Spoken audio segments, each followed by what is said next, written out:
Okay, we are recording. Guys, Keri, can you say something? Something.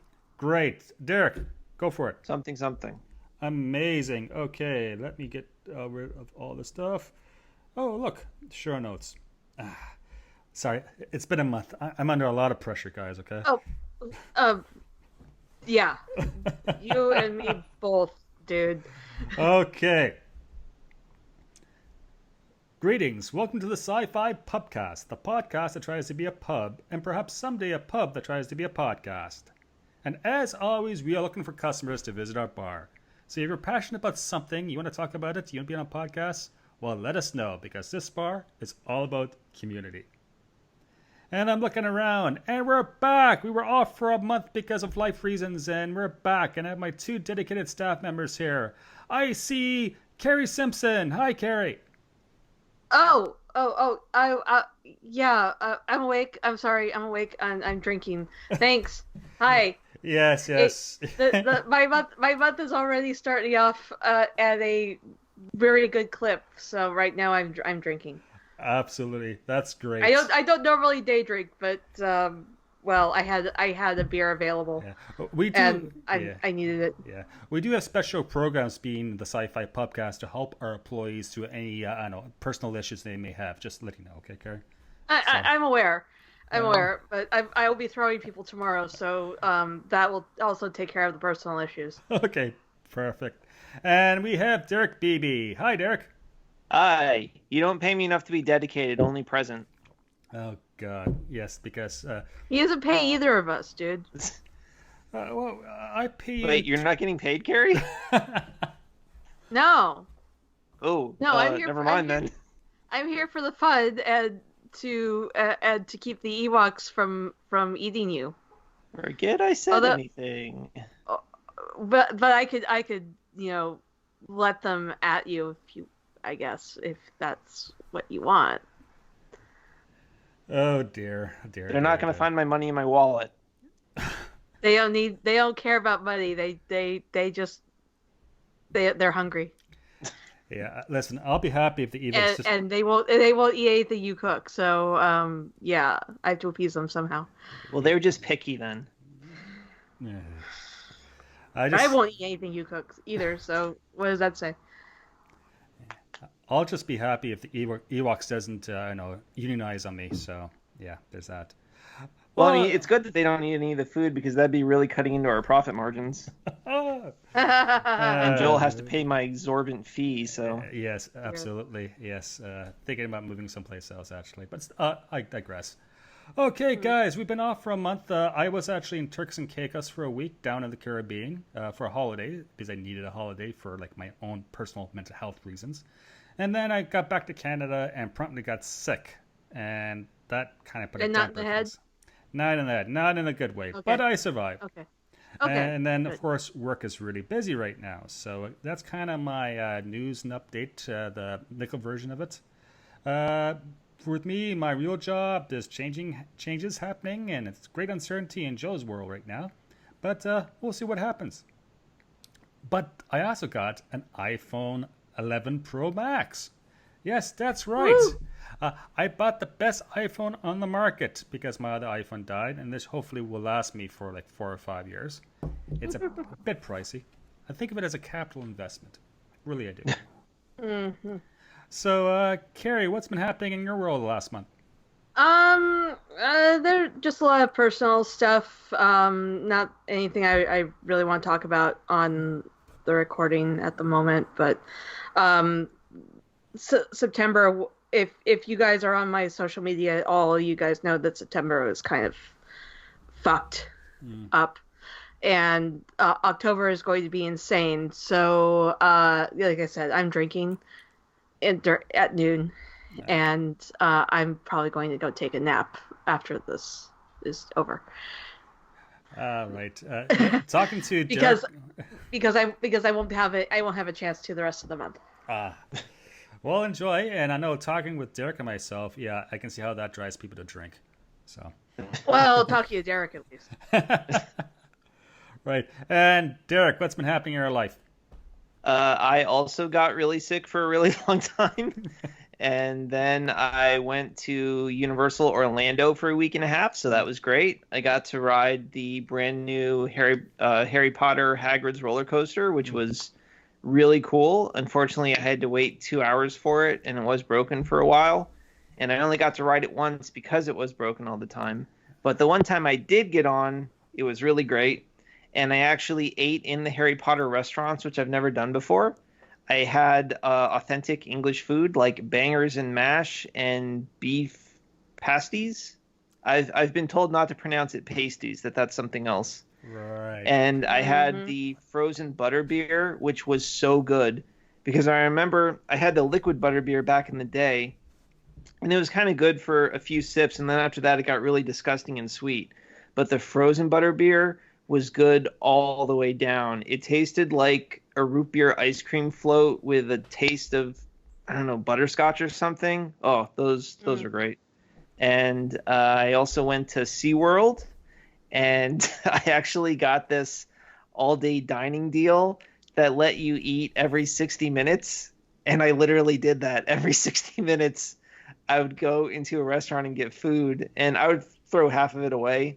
But yeah, I was trying some new things, learning some new tastes for our bar. So they were serving what? Fish food? What? Yeah, the killer whale was delicious. Oh, no, God. it was just the regular stuff. Derek. Unbelievable. Derek, that's not good. No, unbelievable. Speaking of which, I really should ask that because it's been a while. Derek, how is the good old SciFi Pubcast kitchen doing? Well, I had to clean the dust off and scrape the mold away since we hadn't been here in a month, but it was pretty good. The things that were alive were still alive. The things that were dead were still dead. So that's what matters. And in honor of our topic this week, I'd like to present to you the No Cape Souffle. I took the inspiration from The Incredibles when Edna Mode is talking about how superheroes shouldn't wear capes and they showed the one flying guy getting sucked into a jet engine and spat out. So it's a souffle with lots of ground beef in it with a tattered cape sticking out one end. And I put little celery sticks inside to represent the bones of the dead superhero. And I painted them white so that they would, really look like bones. Derek, I think you need to go on vacation again. Just saying. Yeah, me too. I think we all need to go on vacation. How's next week? So. Sure. Yeah. Can I? Yeah, I need to do something for our kitchen, but yeah, I'm such a busy man. It's on my list of things to do for sure. Oh, and in case you're worried about the taste of it because I painted it white, I did mix the paint with some vanilla so that it would taste good. Ah, great. That's Lead and vanilla are like chocolate and peanut butter. Wow. Yeah. Okay, let's just move into some housekeeping, shall we? Because everyone loves housekeeping, especially on a podcast. Just a quick note that we're checking out some more tech stuff and buying some equipment stuff, and I have been tinkering with YouTube and videos, and didn't I mention I have a new iPhone? So we'll see how we can expand the show using other formats. We always going to have our dedicated podcast, of course, but I might stick up some videos of special events or special interviews, that type of stuff. So bear with me. I'm busy and I'm learning. But learning is fun. It's, well, most of the battle like this is to know, right? So. So what you're saying is we're launching a streaming network in the vein of Disney Plus? Yes, that's right. We're competing with Disney Plus, and our IPO is going public next year. So, of course, you guys will make a lot of money off your stocks you own in the company right now, right? We have stocks. Right. I'm sorry. Yeah. The whole employee contract thing. I have to review it. See. Yeah. Let's move on. Let's not talk about that. Oh man, I've been using it as toilet paper this whole time. There you go. Right. I definitely need another drink soon. Speaking of which, we have a beer recommendation. I recently spent a week down in the Turks and Caicos Islands in the Caribbean. It was a great time. Had a week at the resort, and the local brew I was drinking a lot of, it was actually brewed in the Turks and Caicos. It's called Turk's Head Brewery. They have a really nice lager. I'm not sure how you pronounce it. I think it's Iangili, but it's 4.8% alcohol by volume and has an IBU scale of 8 out of 100. So if you're down in the islands, especially in the Turks and Caicos, I definitely recommend this beer. Yes, Turk's Head Brewery. And just a little aside, if you fly out of the main airport in Provincias, I can't say the name. Provo, that's what the local calls it. Right, okay. There's actually a bar on the second story, outside bar. They sell like a Red Stripe and other beers as well. Have a seat pretty close to the bar because there's a bunch of stickers that's been posted like on the bar and on the railings and on stuff like that. And you don't know what you're gonna see there. It's a good way to say goodbye to Turks and Caicos when you fly back to your hometown. So there's that. Are you saying you put a Sci-Fi Pubcast sticker on the bar? No. See, I'm not sure how the legality is it. I think there's like an invitation to do it, but I don't know, these legal stuff. What do I know about the laws? Especially not. Wait, I thought you were a lawyer. Yeah, not down there. So. Oh, okay. There you go. Yeah, so maybe we can ask Randall Graham about the ethical issues about that, if it actually did happen, hypothetically. He teaches ethics at law school. So there you go. But we're here today. Finally, it's 11 minutes into this podcast, and we're going to talk about costume design in TV and film. Yes, let's address it. See what I did? Address? Mm-hmm. Okay. I missed the puns. If you have to explain the pun, it doesn't work. I know, it's terrible. Yes, oh well. Well, let's move on, because I can't think of another pun right now. Costumes illustrate features and add tone to storytelling. Of course, the science fiction genre has had its fair share of amazing costume designs. And what is a better way to get some ideas about Halloween costumes than having a conversation with Derek, Joel, and Keri on the SciFi Pubcast. You had to think about that one for a bit, didn't you? Yeah, this is what happens when you ad-lib the lines. There you go.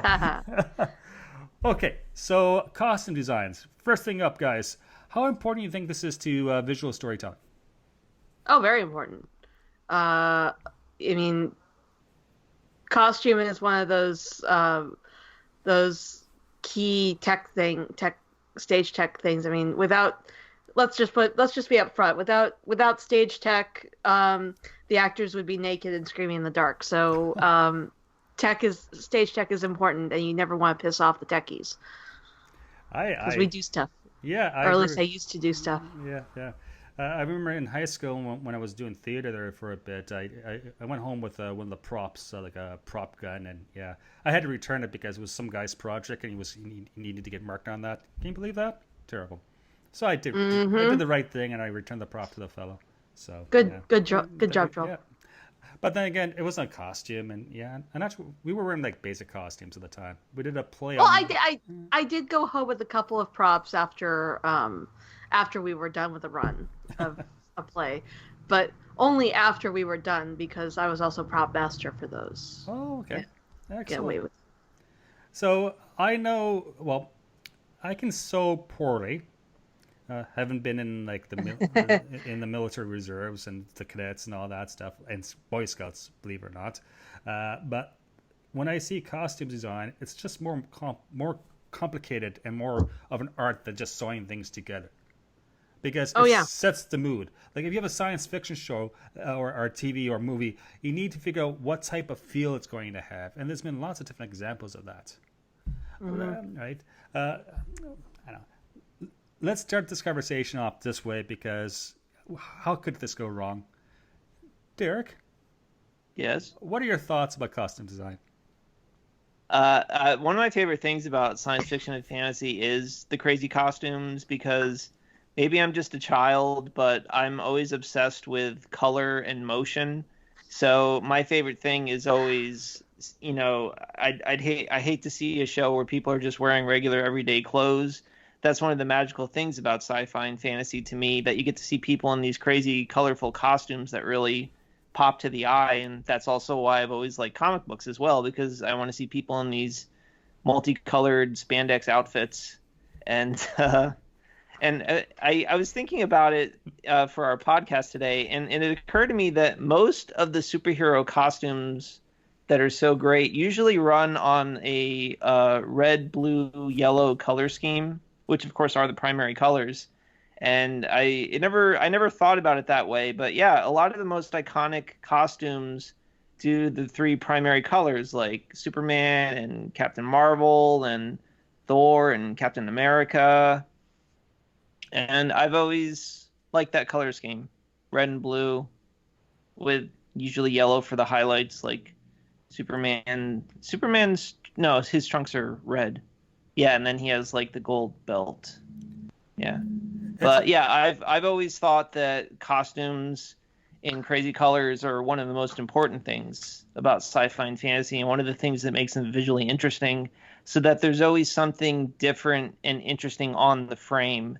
It's not just, faces and bland clothes talking back and forth between each other. It looks different than the real world, and that's what sci-fi fantasy is about in the end, escaping the real world. Yeah, kind of like sports. Yeah, sports. Yeah, sports uniforms are also, that's a good point. Yeah, sports. Yeah. That's quite interesting. I prefer people wearing black, Black Widow, I don't know, the folks in the Matrix, things like that. But yeah, the more current Batman costume. Yeah, exactly. I'm more of a dark, like real noir type guy.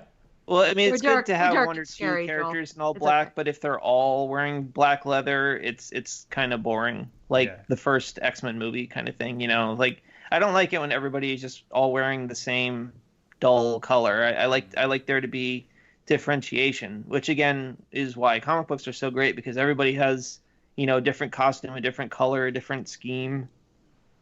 Yeah, but how would you do something like military oriented, right? Like there's uniforms or battle fatigues. You have to find other ways to differentiate the characters, say like in Rogue One, for instance. Right? Yeah. Aliens, long hair, helmets, that type of stuff. Or you can do what Ridley Scott did with Black Hawk Down and have the guy's last name on tape on the front of the helmets of everyone, which is not accurate in the real sense, but that didn't happen in the historical events of Somalia when the film was taking place. So that's interesting. I didn't know that. Yeah. So basically, you did just to help me with this, just make the characters look different. So differentiate them. Yeah, exactly. So that poses a challenge, because anything to do with military, like Starship Troopers, I mean, the whole thing about the military is that everyone looks the same. It's a thing, right? Mm-hmm. So in storytelling, how do you change that up? I think you need to have small differences, not large differences. Well, yeah, and that kind of explains what they did with the X-Men costumes in the first few X-Men movies. It was all black, but there were subtle differences for each of the characters. Yeah. So it was uniform, but with some changes for each character. Yeah, if you think of, say, I don't know, Star Wars, because we never talk about Star Wars on this show. No, never. Never. Not enough. Not enough, actually. No. It's like the Empire. Take the Imperial fleet officers, right?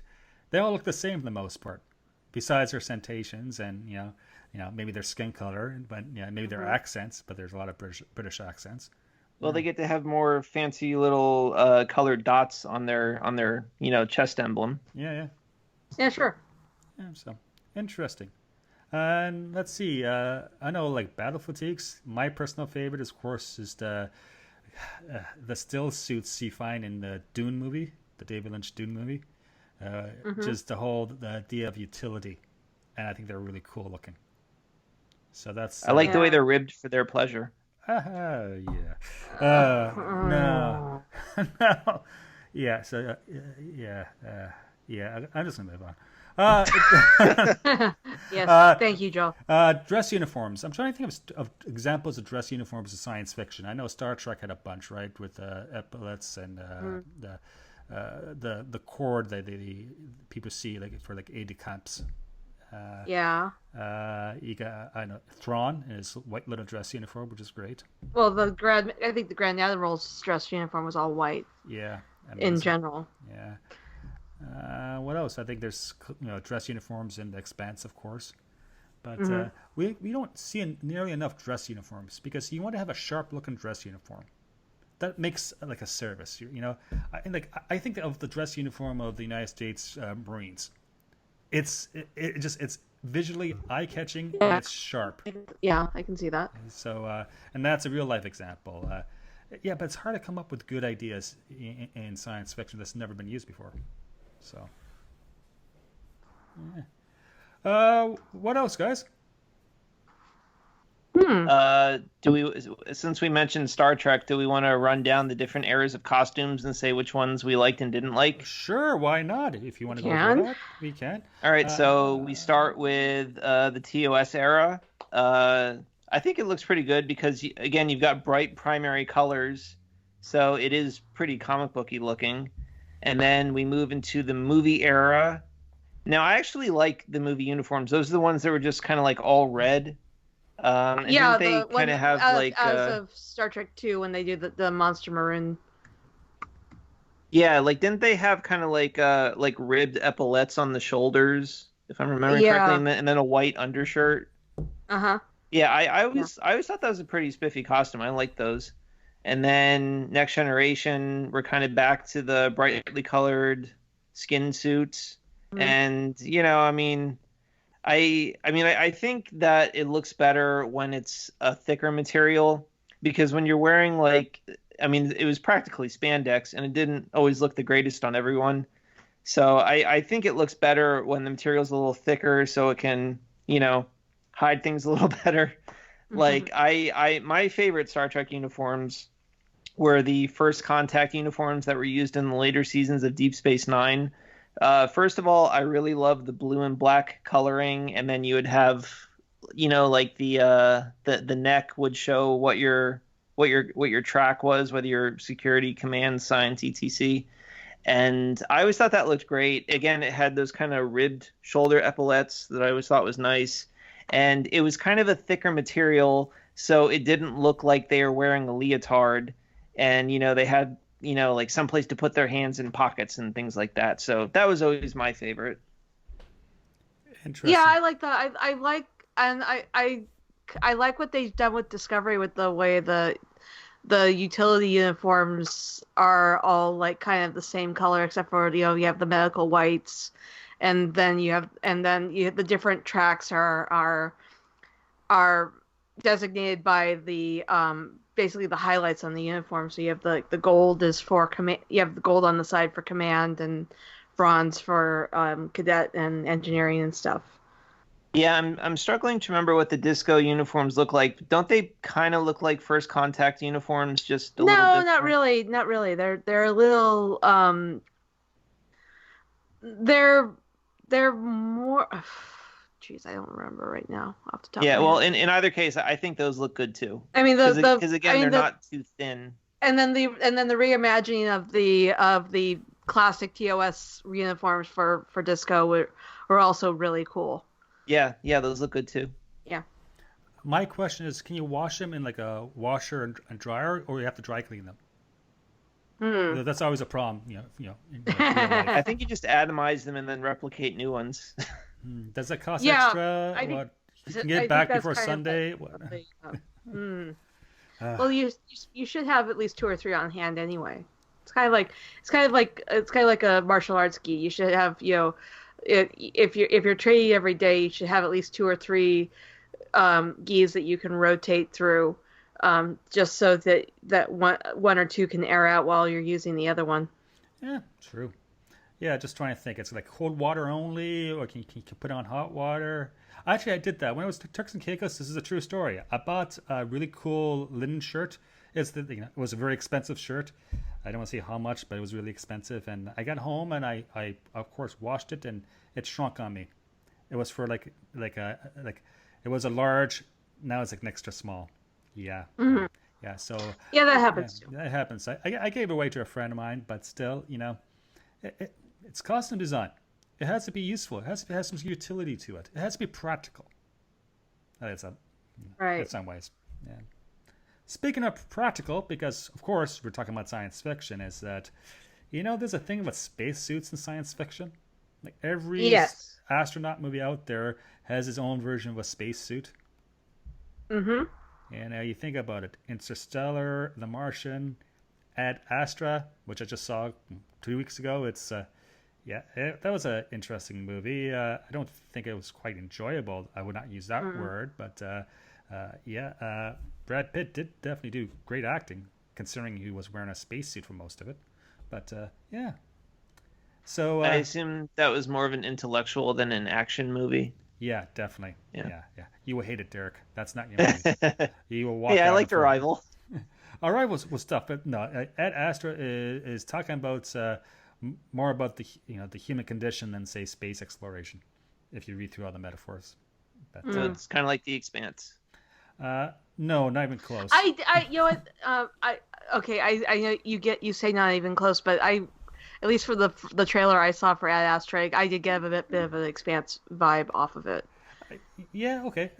Yeah, it is. It's similar to The Expanse in the sense that it's in the near future, and humans are nasty to each other. Okay. So it's not the same in the sense that the Expanse it revolves a lot more around plot, whereas this one at Astra was very much in the line of Interstellar or Space Odyssey 2001.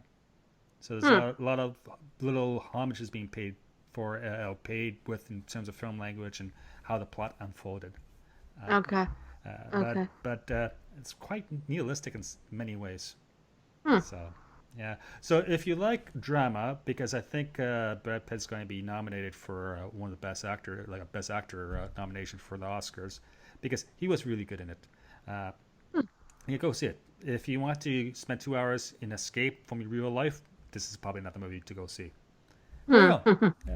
Of course, we're talking about spacesuits. Well, there was spacesuits in Star Trek, of course, right? Kind of more formal. Although, go ahead.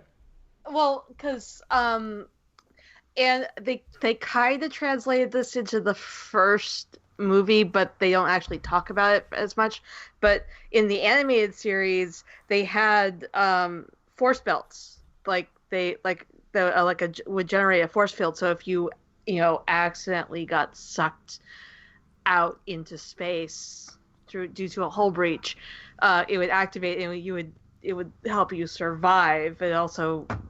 But that just puts up like a invisible wall or a visible force field around you and doesn't really make for good action, and it's probably harder to do the effects for that than it is to get an actual spacesuit.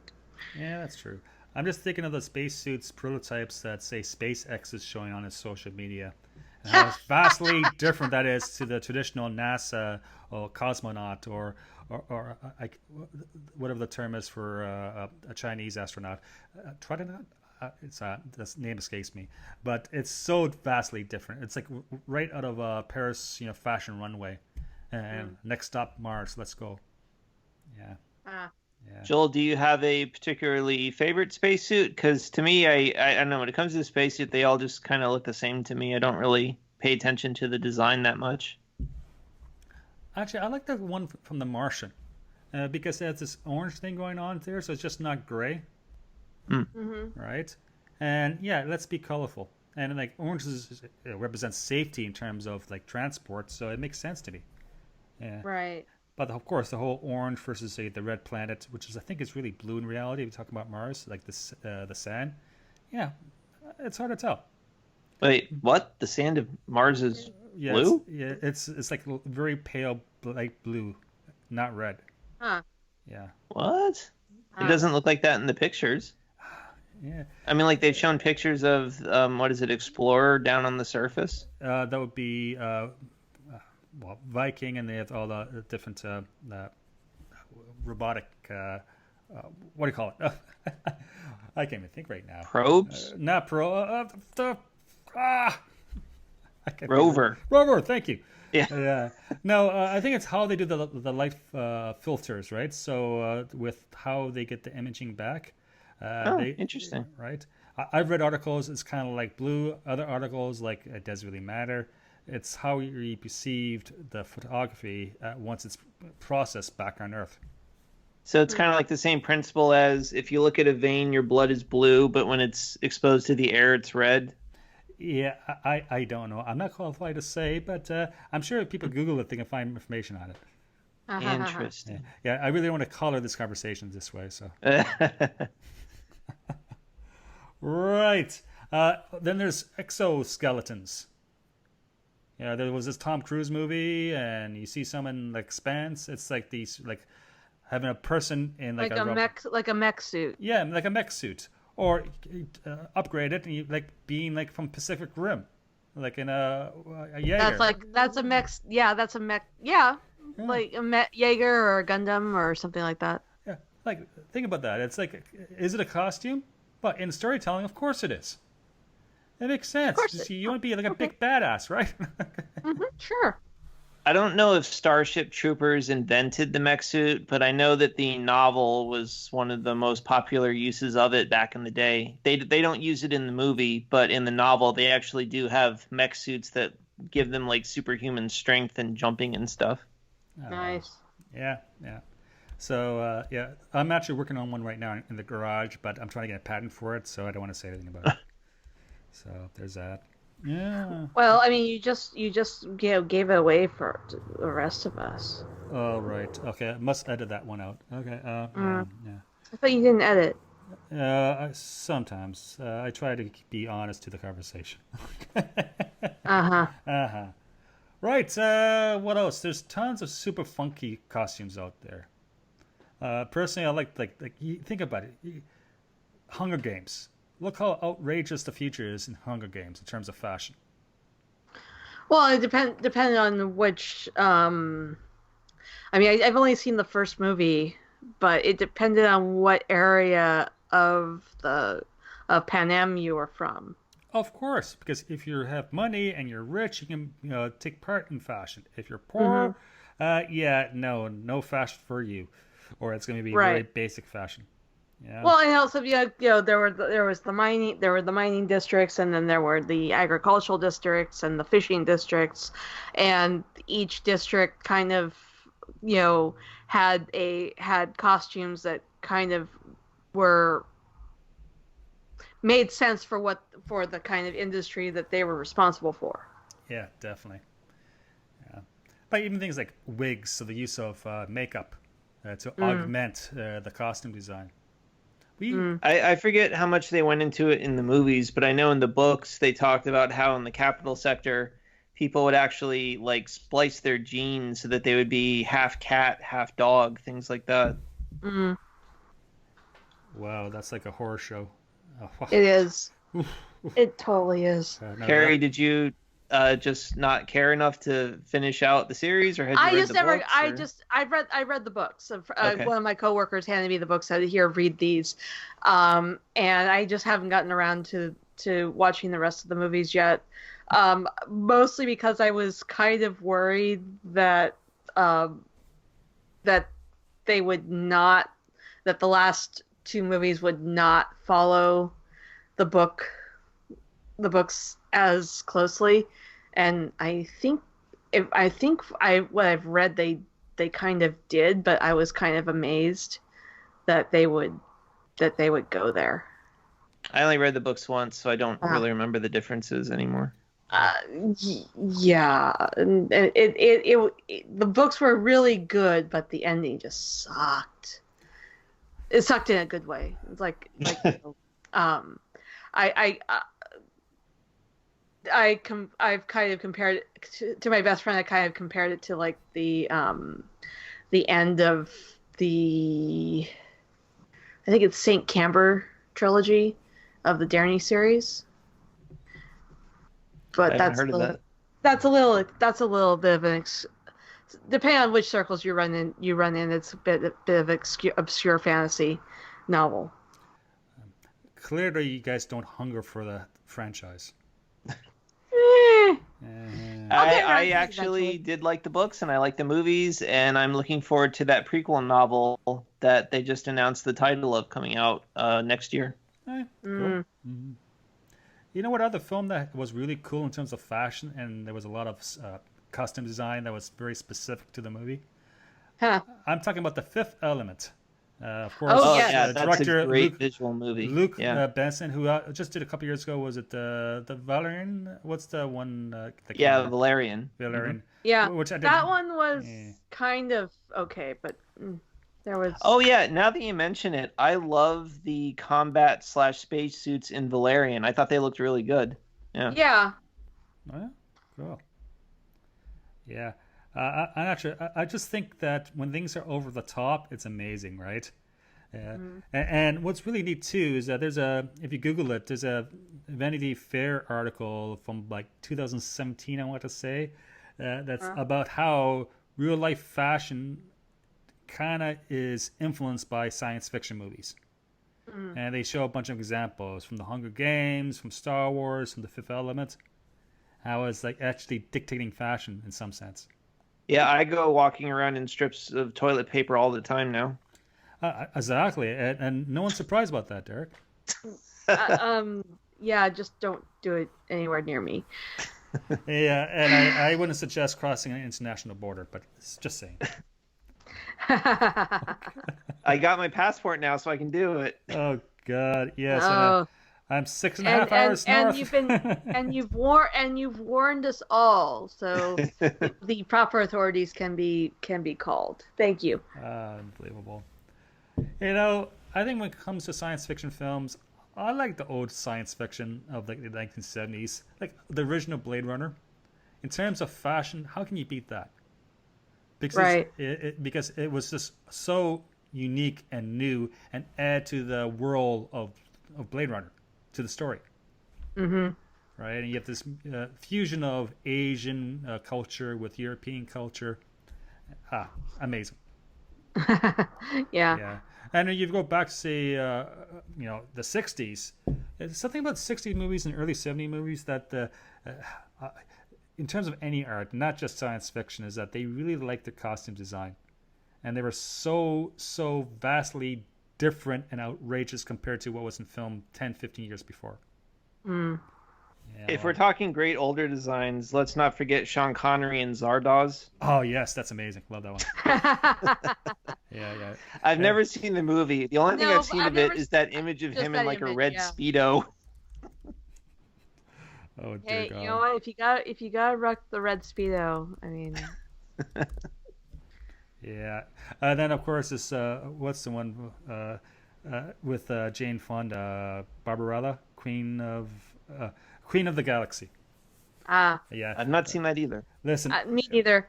I've seen bits and pieces. I have it on Blu-ray just because it's it's an amazing influential. Why am I not surprised? Yeah, So- yeah. It can be considered to be very like loosely soft porn, but there's artistic value there. Right. Right. Yes. But in terms of just the fashion stuff, it's like the Rocky Horror Picture Show. It's like this era of this amazing stage stuff or film stuff. Oh, I was going to bring that up as a joke in a second. I Like was going to say that my favorite costume was Dr. Frankenfurter. Oh God, we definitely need to do a show on this at some point. Once Yes. everyone has seen it. One of my favorite musicals of all time. But still, let's move on. Right. What else? Harry Potter. You mentioned Harry Potter. Oh because, yeah, definitely. So Derek, did you do some field research on us on costume design in the world of Harry Potter? Yeah, it's crazy how many little kids will go to the park wearing the Harry Potter robes. It's really cool because it really helps to kind of set the tone that you are in another world, because even the customers are dressing up. Oh, I mean, Yeah. I mean personally, Harry Potter isn't. I mean, everybody's just wearing the same robe, so it's not amazing visually to me, but it's still good. But it's a school uniform, so Yeah. it's supposed to look, Yeah, but like even uniform. the adults are all kind of just Well, that's kind of true. wearing the same So robes they're as well. wearing their house colors. They're representing, the kind of stuff I didn't do in high school. wow. Kind of stuff I still don't do. Sounds like a magical time. Uh, yeah, but I wonder when you go to private school, right, and you're forced to wear the same uniform year in and year out, and then you finally graduate. Like, what type of fashion do you adopt as an adult? Like, I don't know. I didn't go to private school, so I wouldn't know. neither did I. But just wondering things. Yeah, I never had to wear uniforms, but it's kind of like that now because at work I kind of, wear the same type of clothes day in, day out at work. And then, I very rarely wear non-work clothes when I go out on the weekend, and then I'm just wearing a Star Wars shirt or something. Hey, at least you're wearing clothes, Derek. So. Yeah. Yeah. Or the toilet paper, as I said before. Oh. That's just in the summer though, and not when it rains. You don't want it to rain when you're wearing that. Yeah. It's like I feel like I'm in the Matrix and I took the wrong color pill. Well, speaking of which, that was a great movie for the time period, and you're talking about like sleek, like leather, outfits and cyberpunk sunglasses. but mostly black. So Derek would like it. Yeah. Well, that's Derek's Well, issue. Morpheus does have that purple scheme going on. He always looked really cool. Yeah. But of course, it doesn't compare to see some of the great science fiction movies like Flash Gordon. Remember that? I made you watch that movie like 2 years ago. I still haven't forgiven you for that, Joel. Flash is the greatest. It's just come on, the Hawk people, Ming the Merciless. How you can't get better than that? Yeah, I'm still wondering if Max von Sydow prefers Ming the Merciless to Vigo the Carpathian. Yeah. So Flash Gordon from 1980, definitely worth seeing. Okay, remember this is all about a football player who did well for himself. Flash Gordon. Yeah, go Jets, go. No, not really. I hate the Jets, but still, there you go. God, this is a great topic. We should do this again next week. Right. You can do it next week. I won't be here. Okay. You know what's really good? Mad Max, the franchise. Yeah.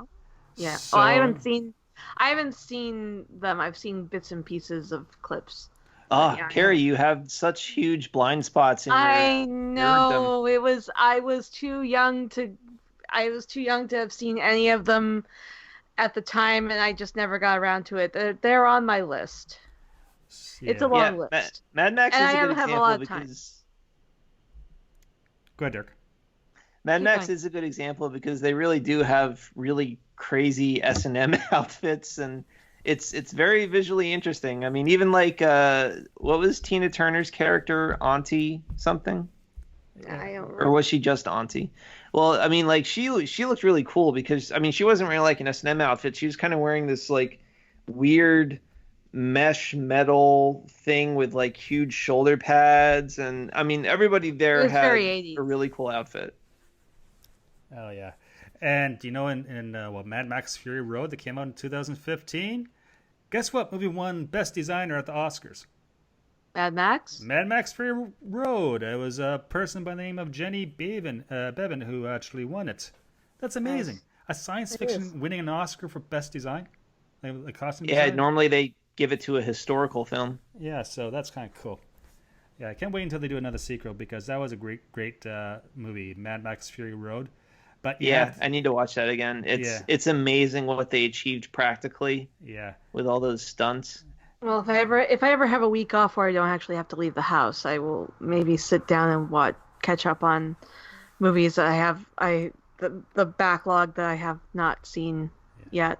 You could watch just Fury Road because you really don't need to know anything from the previous movies. I understand that, but Yeah. from a sci-fi fan point of view, I really should probably watch all 4 of them Yeah. at some point. The one thing about Fury Road is that it's one big chase scene. So I've heard. So, which is interesting for a plot for a movie, and it actually works quite well. So, Yeah, it's a very kinetic movie. It's never boring. It's always moving. It's always fast. it's mad almost. Mad, I say. My childhood favorite was always Beyond Thunderdome, though, because I just remember watching that a lot as a kid. It must have been on HBO or something, but I always loved that movie. Oh, wow. I actually like the original one from like the 1980 with Mel Gibson. It was a small Australian film. Yeah, see, the first one I don't remember being very memorable. It was kind of like Road Warrior was the one that was like the first proper crazy movie. Yeah, so the first one took place in Australia when there was still some civilization left. So Mad Max was a highway patrol officer, and everything was falling apart in terms of the rule of law. And it was very much like a 1970s or early 1980s drama. Whereas the Road Warrior, wow, they really upped it to the next level. That was just like comic book craziness. Yeah, that's great. Yes, I try to base my life off of that movie, but there you go. Another movie which I actually loved as a kid, it was Conan the Barbarian. You know, I named my Siamese cat Conan because of that movie. Uh-huh. Yes, great cat. It was a really big fat Siamese cat. Yeah, Conan. And I bring it up because go ahead. I've seen bits and pieces of Conan the Barbarian. I've seen Conan the Destroyer more, and Red Sonja. Oh yeah, okay. That's a different. It's not in the franchise. franchise. Red Sonja. I kept would pop up on cable once in a while. I was like, oh, okay.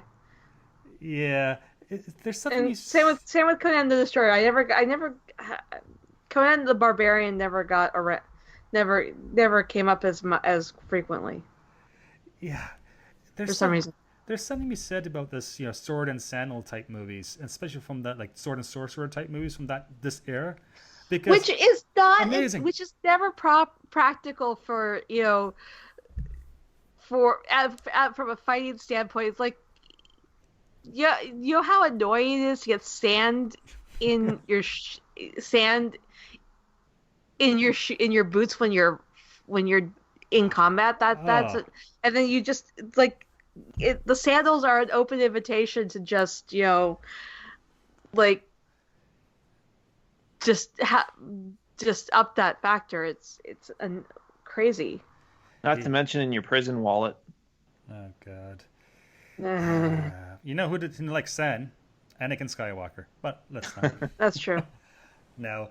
The thing is, you talk about weapons, but even things like, say, Conan the Barbarian, the battle axe he used or the sword he used, weapons are part of the costume design. And that's sure, true. In real life, would it work very well? Probably not. But man, it looks cool, and it adds to the storytelling. True. I love that. And Conan the Barbarian is a much better movie than, say, Conan the Destroyer, in my humble opinion. But I will believe you on that, even though I haven't seen it. Yeah. I haven't, like I said, I've seen Destroyer more than I've only seen bits and pieces of Barbarian. Yeah, and Red Sonja, I haven't seen that movie in years. I understand they're trying to work on a remake of it. So. They've been talking about that for ages. Oh man, I know, and they're changing directors or writers. Yeah. Because at first it was supposed to be Robert Rodriguez, and then that fell out. And then for a while there, it was going to be Brian Spicer. No, I said that name wrong. Brian Singer. Brian Singer, and then, things happened, and that's gone now. And the last I heard, they announced that there's going to be a woman directing it, but I haven't heard anything since then. Yeah, me neither. Yeah, it's going to be a hard one to carry on because it's going to be very physical, and you're going to put a woman in that role. She has to be powerful. That's the thing, right? Or it's going to be accused of being sexist. It's kind of hard movie to pull off in this day and age, I think. True. Yeah. True. And I'm sure, hopefully, they do it because I think we need more leading women, especially in roles of power, like a big warrior type with a big sword that goes around killing people. I'm cool. So, and of course, we have the King Arthur movies. I actually quite enjoy Excalibur as a kid. Definitely. That's another one I haven't seen. Oh my God. I know. I have to turn in my geek card or something until I've seen it. I have it. It's sitting somewhere on my computer, but I haven't had a chance to watch it yet. Oh. But normally I'm a huge fan of King Arthur style, stories like the not Gerard Butler, the other guy. Oh, When the women are all in black leather. Clive Owen. Yeah, Clive Owen. Like that one, the Merlin series, the mini series from the 90s with Sam Neill as Merlin. Those are so much fun. Did you see The Kid Who Would Be King? No, not yet. I think I have it. It's directed by Joe Cornish, who did the amazing Attack the Block, and I thought it was just all right, but I've heard a lot of people really enjoy it. Mm. Yeah. Oh, speaking of Excalibur and costuming, the great thing about the costumes in Excalibur is, yes, they're wearing, usual plated armor, but the thing that was really cool about it is that the director, I think his name was John Borman, yeah. They would shine lights on the armor so that it reflected in the camera, so that whenever you're seeing people in armor, there's always this kind of weird shimmering light coming off of the armor, and it was a really interesting visual look that really differentiated it from typical, suit of armor. That's interesting. So this film came out in 1981, and it was a bit risque. It was Patrick Stewart's, he was in it, so a lot of people knew about that. Patrick Stewart, that's pre Next Generation Star Trek. The biggest thing about Excalibur at the time was that it was such a visual movie. So you have one scene where you have King Arthur's father in full armor having sex with a woman, in plate armor. Yeah, not very because practical. That makes, I'm sure. I mean, that makes it much easier, I guess. Yeah, I don't know. And the other interesting thing about that scene is that the woman who is fully naked having sex on camera is the director's daughter. What? So he was directing his daughter in a nude sex scene. Oh God, really? Oh, okay. Wow. Okay. Wow. Yeah, let's just move on because this is just getting I don't know, legend. That's just wrong. This is just so legendary right now. Okay. All right. So of course, still with the whole fantasy, sword and sandal business, we do have the Lord of the Rings and the Hobbit series by Peter Jackson. Oh, those costumes were amazing. Yeah, especially like the elves costumes. I think was great. Yeah. I enjoyed it. Derek, what do you think? Did it come up? Yeah, Lord of the Rings is great. I mean, that's one of my all-time favorite books, one of my all-time favorite movie series. And I even love the Hobbit trilogy, and I actually just rewatched it like a month ago. I like the Hobbit trilogy. I don't hate it like some people do, but there were definitely they padded that out a little more than it probably should have been. It was absolutely an exercise in excess, but I didn't mind it because I just looked at it as like, okay, so here's the book is the actual story of the Hobbit, and the movie is this really cool what if extended version of it. Like, what if the dwarves actually met Smaug and fought him? I just kind of look at it as like this really fun alternate universe that fleshes out the things that we didn't get a chance to see in the book. Well, I guess I figured that the book doesn't, the Hobbit doesn't cover the war at the end of the third movie. Very briefly. There's like one chapter. It's like they took stuff that was only mentioned in the Hobbit and in I think that I want to say they took bits and pieces of like the Silmarillion stuff that they were legally not allowed to use the Silmarillion. They were using the appendices in the back of Return of the King, which they did have rights to.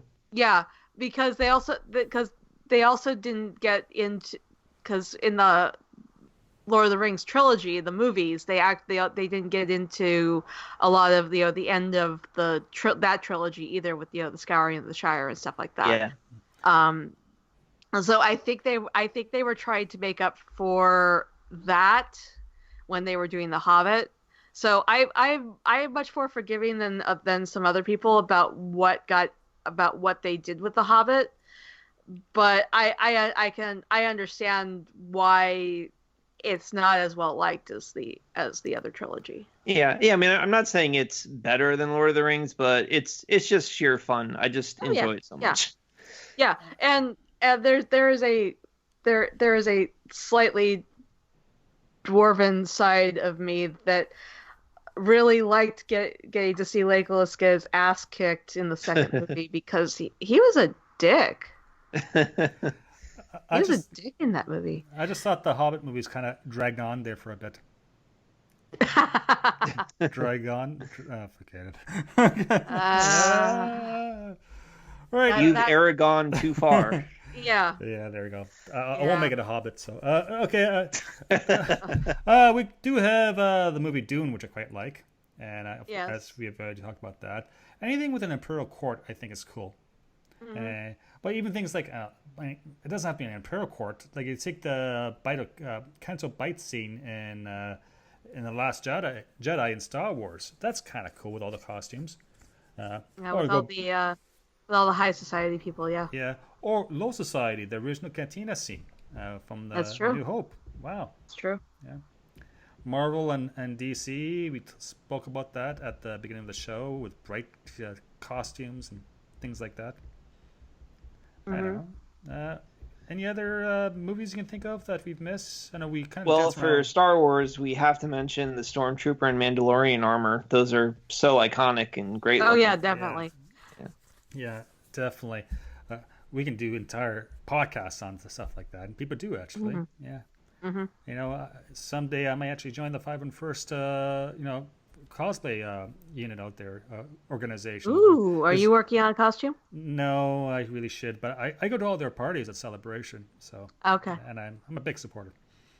Okay. So I always any con I go to and I see the people from the 501st or the Mandalorian. Mandalorian Merc or the Rebel Legion. I always spend some time with them. Great people. Cool. Yeah. So now I actually prefer the First Order helmets to the original ones. What do you guys think? I think the First Order helmets look like the back of a Kia. Yeah, I like the original Stormtrooper. And now I can't. And it's like I saw the First Order helmet. I saw the back. I forget which Kia it is, and then I couldn't unsee it. And yeah, I still can't unsee it. Yeah, I just like the original Stormtrooper helmets because it reminds me of gas masks during the First World War, which is where they ripped the design off of. So, guys, in your humble opinion, what makes for a good costume? Something that's functional, something that looks cool. If you can get both of those into a costume, even better. Yeah, I think the color scheme is important. I talked at the top about red, blue, yellow is always good. Another one I just thought of is in the TV show Farscape, the Peacekeeper uniforms that were kind of striped red and black. Right. Oh, those look so good. Those were awesome. Those are like the coolest fascist military uniform ever. I love those. Sounds like a good costume for like a death metal band. So I just remember Striper from the 80s, red and yellow and like a black bumblebee. No, colors. I don't remember Striper. Yeah, frightening. Or other bands. Yeah, I'm just trying to think. What is my favorite costume out there? There's so many good ones, but things that we mentioned, like Boba Fett. Like before Boba Fett was out there, no one it was just a striking costume because it's so unique. Mm-hmm. Yeah. Well, Chewbacca. I'm always a fan of Chewbacca. So that's it. He just wore a belt. Yeah, it's all hair, man. And he wore it wrong too. He wore it over his shoulder. That was a bandolier, not a belt. Oh, God. Any personal favorites in terms of costume design? Not off the top of my head. I like I said, I tend to go for, I tend to like practical. Like if you get too elaborate, especially in something that's for a fighter, it just doesn't work for me because like when you get too much stuff that gets in the way, it's like you can't move. It doesn't work. Yeah, I can see that. I actually like Indiana Jones because it's so practical. Because what you really have, you have a jacket, you have a fedora hat, a really cool hat, and sometimes you have a bullwhip. What more do you need in Right. life, really? Exactly. So that's an easy Halloween costume to do if you have, I don't know, a hat, a leather jacket, and a whip at home. Yeah, Indiana Jones. And I love that franchise. Derek, I know you says it's a dead franchise. I'm all about Indiana Jones. Hey, they're making another movie. There you go. Yeah. Hopefully it's better than the Christmas Allegedly. balls. So, I know another really easy Halloween costume, which I actually have done up for the last several years because I'm poor, I haven't bought a new costume yet, is Obi-Wan Kenobi. Yes, I own Jedi robes and I own lightsaber. What else do I need? Exactly. Right, there you go. That's all you need. And now you have the beard. Exactly. I just need some Yeah. hair on the You top just of need my a head. wig. You know how many times I went to the bar at Halloween night just to with the robe and the lightsaber and get like free drinks? There you go. Hey, there you go. Derek, you got a favorite costume design out there? Well, it's hard for me to say just one, but in the world of Star Wars, I would say Boba Fett is the best. That helmet is so cool and evil looking and mysterious. In Star Trek, I like the First Contact uniforms the most. Going outside of that, the Farscape Peacekeeper uniforms. Here's another weird one. Tom Baker is Doctor Who. Now that is an iconic costume. The long scarf, the hat, the long coat. I mean, what other Doctor Who has a more classic costume than that? Yeah, I agree. It was iconic. And he's my Doctor Who, just for the record. Yeah, he's the Doctor I grew up with. I'll always love Tom Baker the most. Yeah. Interesting. Plus, the long coat always has pockets, and that's convenient. Yeah. Yeah, you can hire you look a bottle. Yeah, so we call them like a Mickey in Canada. Yeah, there we go. Mm-hmm. All right, guys, it's been an hour. Let's wrap this show up and close the doors so we can get on with our lives. It's near Comic-Con weekend. Lots of news are breaking out of there. And plus, I want to go see the Joker tonight. So.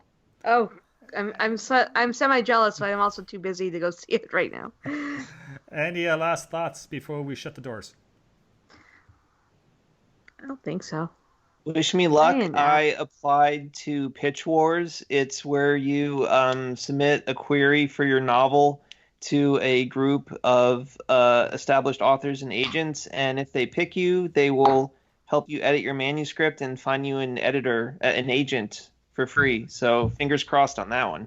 Oh, Excellent. good luck. Good luck. That's great. We encourage creative endeavors like podcasting or writing or, making your own homebrew beer. Whatever works for you, really. So, guys, we're going to close. We are on Discord. We do have a Discord community. Sometimes it's busy, sometimes it's not. Check out our social media for an invite. Everyone's invited. Just show up. Be part of the conversation. This bar is all about community, right? We also have social media channels. Yes, I do the Twitter account, and I do the Instagram account. Instagram is more about food, restaurant stuff, drink, especially drink. Twitter is more about what's happening in the world of science fiction and geekdom. And our friend Derek does the Facebook page, which he does a very good job at. Derek, thank you so much. Thank you. There you go. Our Twitter address for the show is at SciFi Pubcast. Our email for the show is management@scifipubcast.space. Space because we're all about space. Real life space stuff. God, I love that stuff. Keri, what's your Twitter address? My Twitter handle is Keri Blackfire42. That's Keri Blackfire42. And Derek, what's yours? I am at Derek J. Beebe. And Randall, Randall, you're not here today. Where's Randall? Oh, terrible. Next time, Randall. So if you want to leave a review on your podcatcher of choice for us, please do. It helps us grow our community. We're not professionals. We're doing this for fun. We're passionate about certain passionate things like science fiction. So that's it. Please make it home safe, and we'll see you next time. Take care. Bye. Bye, everybody. Music provided courtesy of Logan Rathbone. Podcast logo by Jea Rhea. Copyrighted Joe Welch. Listen responsibly, and we can't wait for your next visit to our fine establishment. Cheers.